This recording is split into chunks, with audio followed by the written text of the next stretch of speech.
Hey guys, it's Boone. Yesterday there was a lot of talk about enchantments from Wizards, so let's look at some enchantments that they talked about over the past couple days. Okay, first of all, I want to talk about two enchantments that seem to work decently well together. I noticed how well these work together, so I kind of wanted to talk about both of them.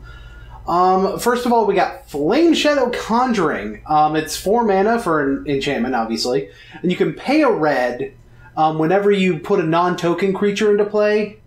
And you get a clone with haste that you kind of get rid of during the end step. So basically you get something you can attack with immediately. I'd say that's pretty good, you know, as long as you get a clone doing something good. You know, there's a few cards in the set that can work with it. Here's the thing. There's another enchantment that cares about creatures entering play. Elemental Bond. It costs 3... and is green instead of being red. Basically, whenever a creature with power 3 or greater comes into play, this includes stuff like the Rock Maulers that we talked about, and the Bogart Brute too. Not to mention, this is 3, the next one comes out at 4, and then you can just start playing dudes. And when something power 3 or greater enters, you draw a card. So I could see, like, turn 3 play this, turn 4 play the Flame Shadow Conjuring, and then turn 5 you can play any 4-drop or lower that has power 3 or greater, and you're drawing 2 cards. That's pretty good. You know, it's just a small combo that I happen to notice, and not to mention you get to swing in with something. Possibly, you know, a Bogart Brute copy. It gets to swing in.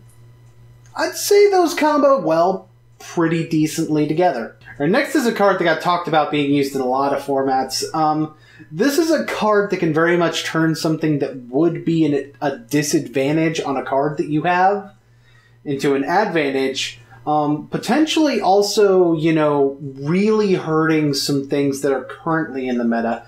Tainted Remedy, another 3-cost enchantment. And this one is black. If your opponent gains life, they don't. They just lose life instead. So, like, Siege Rhino becomes everybody loses 4 life. That's still pretty good, but, you know, that prevents Siege Rhino from being quite as swingy, because it's not really gaining you as much until you actually, you know, swing with it. So, yeah, it could very well hose Abzan decks, simply because they use Siege Rhino a lot. I see it being brought in those matchups. In other matchups where somebody is using a life gain card, you could very well bring this in and be like, no, your life gain doesn't work here. I'm just going to beat you down. You know, it could be very interesting to see this getting used in Standard.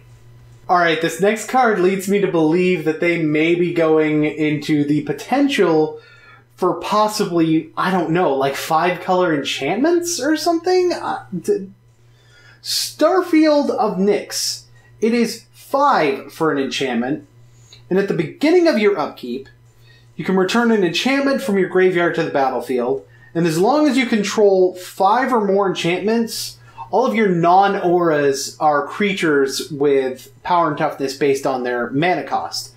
So even this thing is a 5/5, and that works with just about every enchantment that's already there, not to mention, at that point, like, seeing the combination with oh god, I just saw something. Like, with the combination with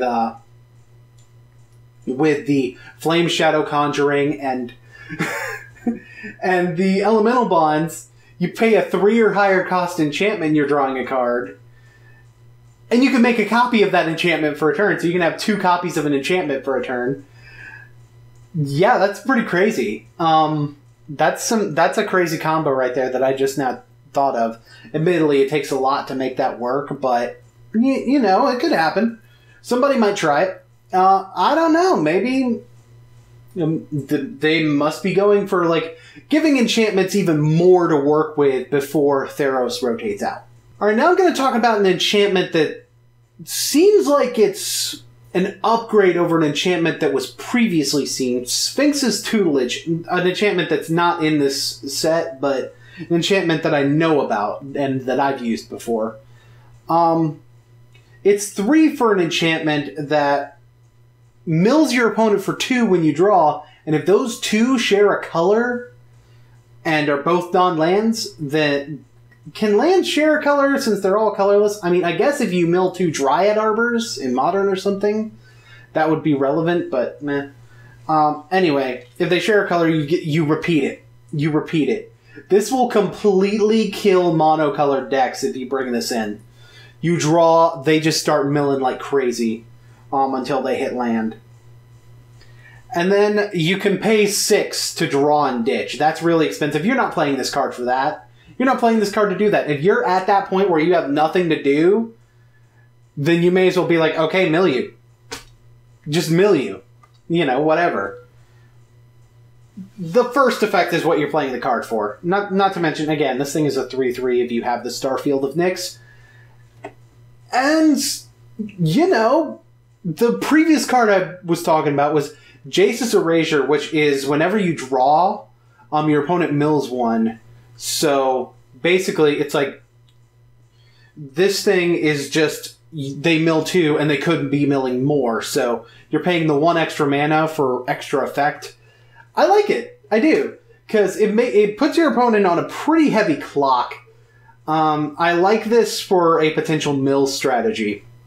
I like it. Our last thing I want to talk about is not an enchantment, but it does get some effect with enchantments. Blessed Spirits. This also seems to go into sort of the enchantment-based deck.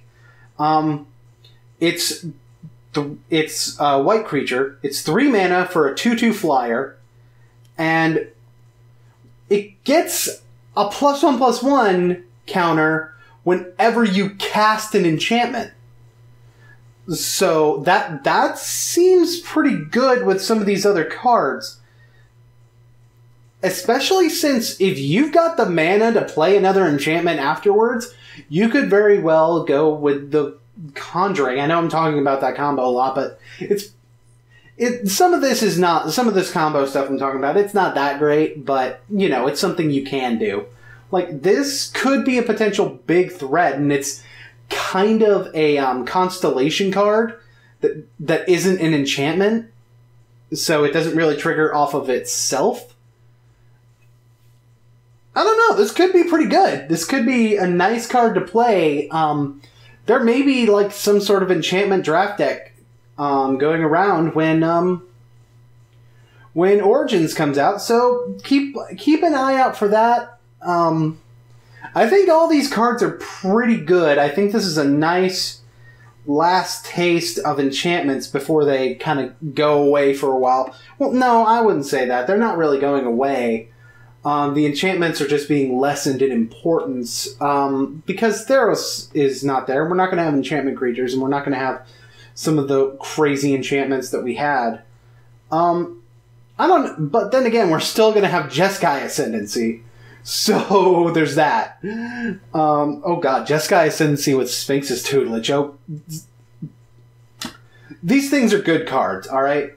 Well, that's going to be it for this time, you guys. Tomorrow, I'm going to be talking about some spell mastery stuff, so stay tuned for that. Until then, this is your friendly neighborhood Boonslayer, signing out. Bye!